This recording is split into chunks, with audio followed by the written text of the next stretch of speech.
Nagbabala ang Philippine National Police sa umano'y bagong modus ng human trafficking kung saan ilang Pilipino ang pinupuntirya upang ma-recruit at mapasama sa mga dayuhang puwersang militar.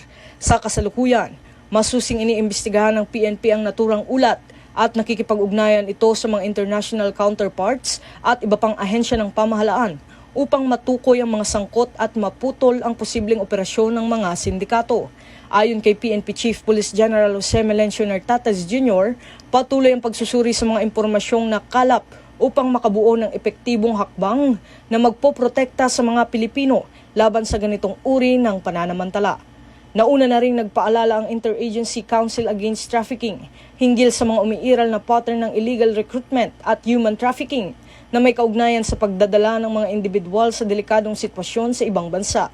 Binigyan din naman ng Department of Foreign Affairs na ang pagtanggap ng trabaho na may kaugnayan sa Foreign Armed Forces ay may kaakibat na matinding panganib at maaaring magdulot ng legal na pananagutan. Pinapaalalahanan din na may umiiral na pagbabawal sa deployment ng mga Pilipino sa mga bansang may armadong sigalot tulad ng Ukraine at iba pang conflict zones. Patuloy ang pinaigting na koordinasyon ng PNP sa mga ahensya sa loob at labas ng bansa para sa pagbuwag ng mga sindikato sa likod ng human trafficking. Hinihikayat din ng publiko, lalo na ang mga naghahanap ng trabaho sa abroad, na maging mapanuri at agad report ang anumang kahinahinalang recruitment activity.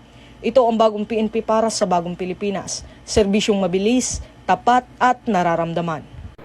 Mula rito sa PNP National Headquarters, ako ang inyong PNN correspondent, Patrolman Don Brosas, alagad ng batas, tagataguyod ng Balitang Pulis.